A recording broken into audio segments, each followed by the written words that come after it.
Selamat datang kembali di pembahasan mendalam kita. Hari ini kita bakal nyelami dunia sumber daya manusia atau HR ya.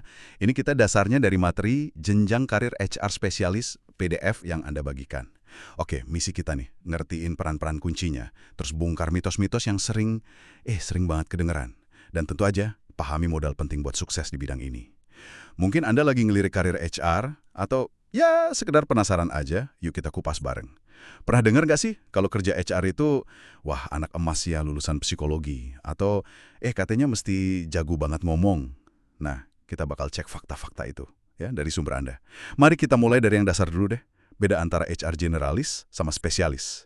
Sumber Anda kan langsung nyorot ini ya, seberapa penting sih pemisahan peran ini? Oke, pertanyaan bagus nih. Jadi, pemisahan ini sebetulnya sangat tergantung sama ukuran dan ya kompleksitas perusahaannya juga sih. Buat perusahaan yang baru mulai, startup gitu, atau skala kecil menengah, HR generalis itu kayak pisau Swiss Army. Berguna banget. Mereka bisa nanganin banyak hal. Rekrutmen, penggajian dasar, administrasi karyawan, kadang ya sampai hubungan industrial awal juga. Fleksibilitasnya itu loh kuncinya. Jadi satu orang bisa ngerangkap banyak fungsi gitu ya di awal-awal. Terus kapan dong spesialis ini dibutuhin? Nah, pas perusahaan makin gede, kan strukturnya jadi lebih rumit ya. Fungsi HR itu butuh pendalaman lebih. Di sinilah spesialis jadi krusial. Ada yang fokusnya di compensation and benefit, itu komben. Mereka ngerancang sistem gaji sama tunjangan biar kompetitif. Ada lagi spesialis industrial relation, IR. Nah, ini yang mendalami hukum ketenaga kerjaan, negosiasi sama serikat pekerja, gitu-gitu. Ada juga Organization Development, OD, yang fokusnya lebih ke desain organisasi, pengembangan talenta. Jadi, keahlian spesifik ini penting buat mastiin tiap area HR dikelola secara profesional dan strategis. Ini penting juga buat Anda pertimbangkan. Mau jalur mana nih yang lebih menarik, atau lingkungan kerja kayak apa yang Anda tuju? Oke. Jadi makin gede perusahaannya, makin butuh ahli bedah ya di tiap fungsi HR, bukan cuma dokter umum lagi. Coba kita lihat deh beberapa fungsi utama atau pilar HR ini. Ada rekrutmen, ya, ini ujung tombak cari talenta. Terus ada IR yang tadi disebut penjaga harmoni sama kepatuhan hukum. Terus ada kompen dan payroll, wah ini bagian vital soal dapur penggajian, benefit karyawan. Sumber Anda juga nyebut people development sama organization development ya, sebagai pilar lain. Betul, dan di sekitar pilar-pilar ini nih, banyak banget mitos berkembang. Coba kita luruskan beberapa ya berdasarkan sumber Anda. Mitos pertama, HR itu wajib dari jurusan tertentu. Biasanya kan psikologi, hukum, atau manajemen. Faktanya, ini nih insight penting. Lupain deh mitos soal jalur khusus itu. Sumber Anda malah nekenin kalau keragaman latar belakang itu justru aset. Lulusan teknis bisa bawa problem solving teknis ke HR industrial. Akuntansi bisa bawa ketelitian presisi ke payroll. Komunikasi mungkin jago di employer branding. Ini kan membuka pintu buat Anda ya, apapun latar belakang formal Anda. Yang penting, yaitu kemauan belajar sama mungkin sertifikasi penunjang. Wah, menarik. Jadi bukan ijazahnya ya, tapi lebih ke kompetensinya. Gimana kalau mitos kedua? Harus sarjana S1 gitu buat masuk HR? Nggak mutlak juga sih. Buat peran awal kayak HR admin misalnya. Sumber Anda nyebutin lulusan SMA SMK yang teliti, yang punya skill administratif kuat, itu juga bisa mulai kok. Banyak loh praktisi HR yang handal sekarang, itu dulunya mulai dari level ini. Jadi ini soal kesempatan sama pembuktian diri aja. Berarti ada pintu masuk lain ya? Oke. Terus mitos ketiga.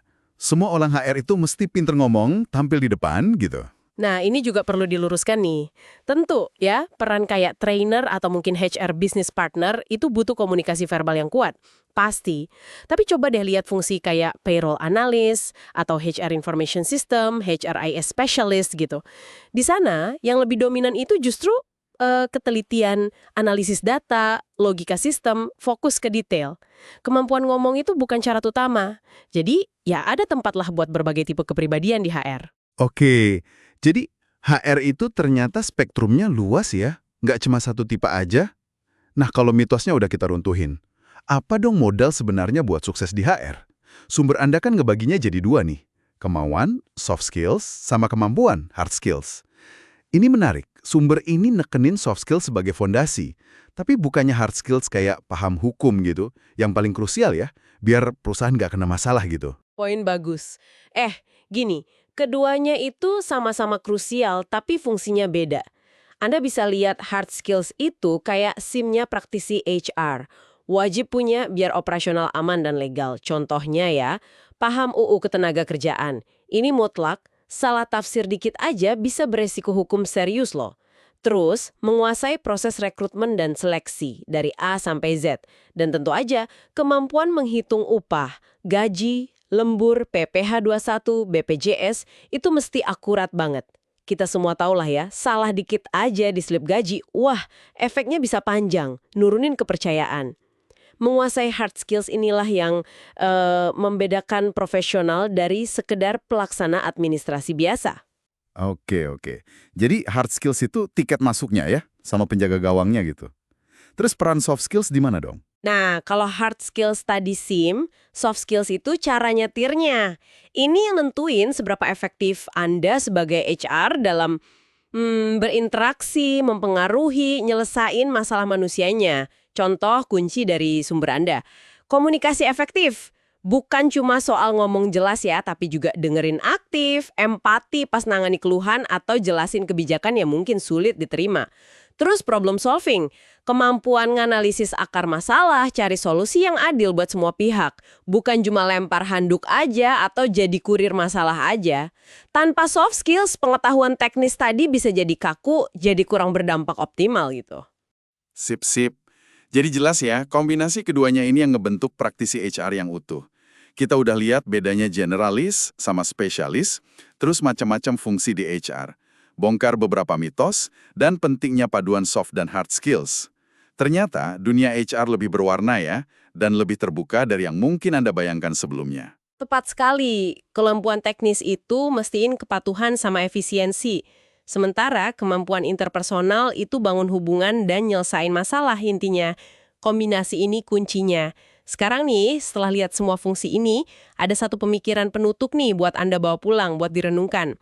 Dengan semua otomatisasi dan kecerdasan buatan AI yang terus berkembang pesat ini, gimana menurut Anda peran-peran HR yang tadi kita diskusikan dari rekrutmen sampai penggajian bakal berubah di masa depan? Mana ya yang kira-kira bakal tergantikan, mana yang justru makin penting? Pertanyaan bagus tuh buat dipikirin. Terima kasih banyak sudah menyimak eksplorasi kita kali ini. Sampai jumpa di pembahasan mendalam berikutnya ya.